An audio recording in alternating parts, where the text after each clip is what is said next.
ගතවලේ පොත 59 වෙනි පරිච්ඡේදය සහ වචන 1 සිට 17. මගේ දෙවියන් වහන්සේත් මගේ සතුරන්ගෙන් මේ මදුවේ මොනවා. මීට විරුද්ධව නැගිටින්නන කරන උස්තනක් මේ සිටුව මොනවා. අයිතිකම් කරන්නන්ගෙන් මේ මද මිනිවර මිනිසුන්ගෙන් මේ ගලුව මොනවා. මේකින් සුදු වූ මගේ පරණේ නිසන්ට රැක් හොඳත් බලවන්තේ මට විරුද්ධව රැස්වත්.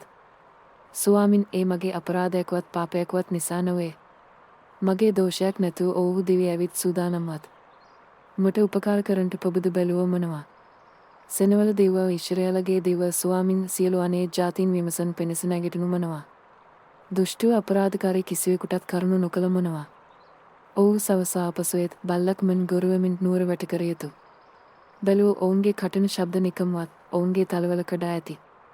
මේකින් සද ඇසෙන්නේ කාටදේ ඔවුහු කියත්.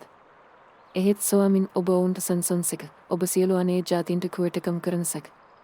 මගේ ශක්තිය වෙතන් වහන්සේ ඔබ පත සිටින්නම්. මේකින් සුදු දෙවියන් වහන්සේ මගේ බලකොටුවයි. මීට කරුණා කරන දෙවියන් වහන්සේ මේ පාරටෝ යන්සක. දෙවියන් වහන්සේ මගේ සතුරන් කෙරෙහි මගේ ආශාව ඉෂ්ට වූ බව දක්නට සලස්වනසක. අපි පලියව ස්වාමින් මගේ සෙනගට මතකන්ත නොවනු පිණිස ඔවුන් නැසුව මොනවා. ඔබගේ බලයෙන් ඔවුන් විසිරුව පහති හෙළුව මොනවා. ඔවුන්ගේ කෙට පාපය හෝ තලවල වචන නිසාද ඔවුන් කියන ශපබෙර බස් නිසාද ඔවු ආහාකාරයෙන් සිටියදීම අසවත්ව. උදහසින් ඔවුන් විනාශ කළ මොනවම් නැතිවන් පිණිස විනාශ කළ මොනවා. දිව්‍යන් වහන්සේ පළව කෙළවර දැක්ව යකුබු අතරෙහි ආණ්ඩු කරන බව ඔවුහු දැනගෙනත. ඔවුහු සවසා අපසුවෙතව බල්ලක් මෙන් ගොරුවමින් නුවර වැට කර යුතාව. ඔවුහු ගෙදර පිණිස ඔබම ඔබ යමින් තුප්තිමත් නොව නම් මුළු රතුරේ ගත කරන්නේ.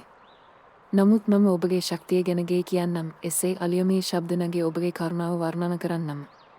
මේකින් සුදු ඔබ මගේ බලකටුවේදී මගේ විපැත්ත දවසදී මට රක්ෂ ස්ථානයක දිවෙසක්. මගේ ශක්තියාවේ ඔබට පරිශසගේ කියන්නම්. මේකින් සුදු දෙවියන් වහන්සේ මගේ බලකටුවෙක් මට කරුණා කරන දෙවියන් වහන්සේ. ගතවලේ පොත 59 වෙනි පරිච්ඡේදය සහ වචන 1 සිට 17. ස්වාමින් වන යසේ ක්‍රිස්තුස් වහන්සේගේ පිරිමේ රැස් වීමට ඔබ කැමති නම් දෙවියන් වහන්සේ හා සමග වන්නයි ක්‍රිස්තුස් වහන්සේ වෙනුවෙන් අපි ඔබ නොයදී සිටම.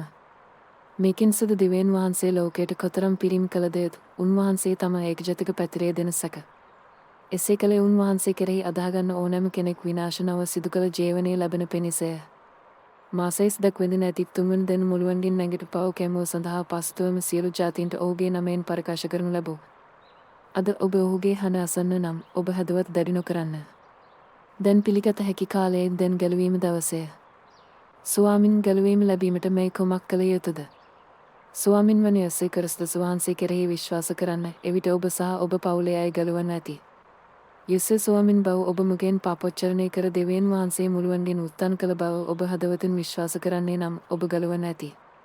ඔබ සමදනාම පස්තුවල වී ඔබ පවුලට සීමාව සඳහා යසේ ක්‍රිස්තුස් වහන්සේගේ නමයෙන් බවත් සමවන්නේ. එවිට ඔබට ශුද්ධෝතමයන්ගේ දමනව ලැබෙන ඇති.